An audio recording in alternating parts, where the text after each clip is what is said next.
everybody, welcome back to JJ TV. I hope you're doing well.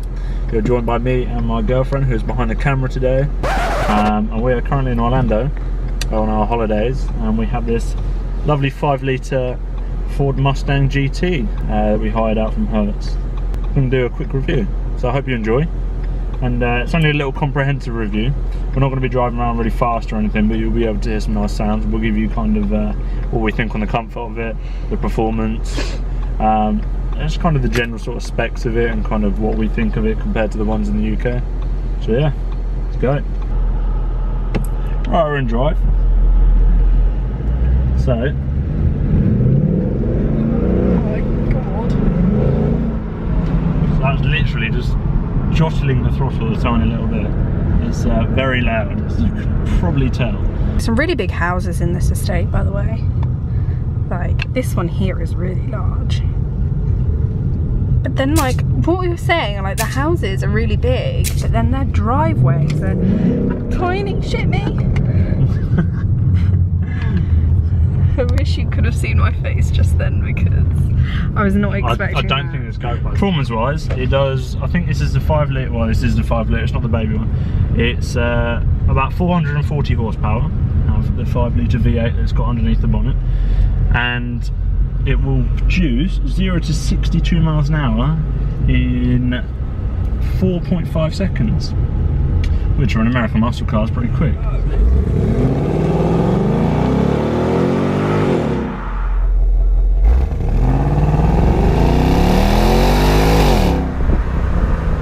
Not as quick as the Camaro, which does it in about 4 seconds. Kind of build quality, the American one doesn't seem to be up to the same standard as the UK one. I did speak to someone last time we were here in August, and they pretty much said these things aren't made to be the best of quality because if people crash them, they're just meant to crumple. So a lot of it is just plastic. Performance wise, it averages about 21.7 to the gallon, which isn't bad. Over here it's not anyway, because the price of fuel is about $2.49 for a gallon, which is like 4.5 litres. We've got it in normal drive mode at the moment. I don't really want to put it, well, I'll put it into sport in a second and give it a bit of beans. It's brutally powerful. But it accelerates like a boss, if you couldn't tell.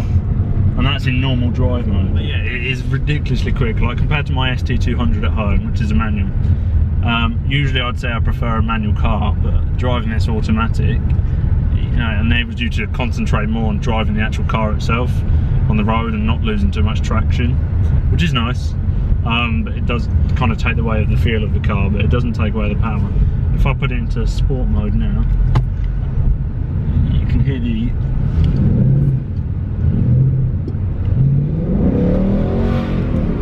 it really does boot. It does get, it's a really big kick, so it's nice, really nice.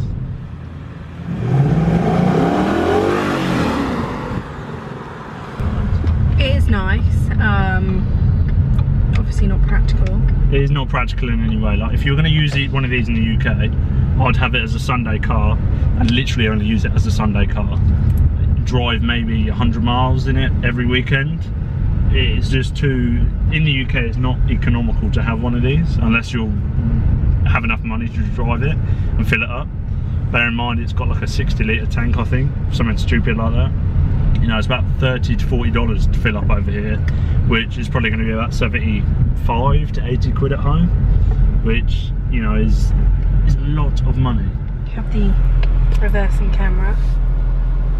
That's always good, always handy. Yeah, it's always handy. Right, so we're literally just parking up outside a villa, but yeah, I'll show you a bit of the inside before we go for another little drive again. It's an automatic, so you've got park, you've got reverse, you've got neutral, you've got drive, you've got sport mode. If you can see these little switches here, so if I change here, what I'll do is I'll flick this up, but on the screen, so I'll flick that up, and you've got all the different drive modes up here, so it's in Sport Plus, you've got Trek, you've got Snow and Wet, you've got Normal, so I'll leave it in Normal for the moment. But then you've also got this here, which you can flick up, but basically it gives you a different steering mode. So I just click that up, it's on normal at the moment. You can put it into sport, you can put it into comfort.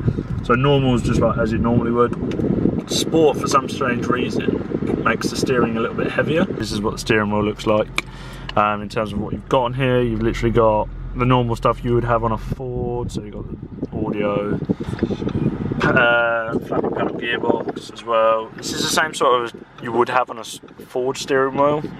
Just, you know, in terms, we reviewed the Ford Edge before, and that pretty much has the exact same steering wheel functions, just without a big Mustang on the front of it. You've got the Sync 3 up there as well. One massive thing that we like is the cool seats here. So obviously if you're in America, in Orlando, it's pretty hot most of the time. As you can see, there's really not much room in the back. There's a bit of space behind James's seat, but because I've put my seat all the way back, there is pretty much no space at all, which obviously isn't ideal for if more than 2 people want to sit in the car, right? No. Yeah, it's not ideal. This is generally, I'd only buy this car if you've got 2 people that are going to go on it.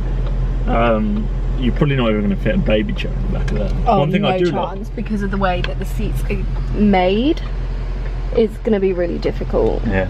One thing I do like though, Mustang since 1964 up there.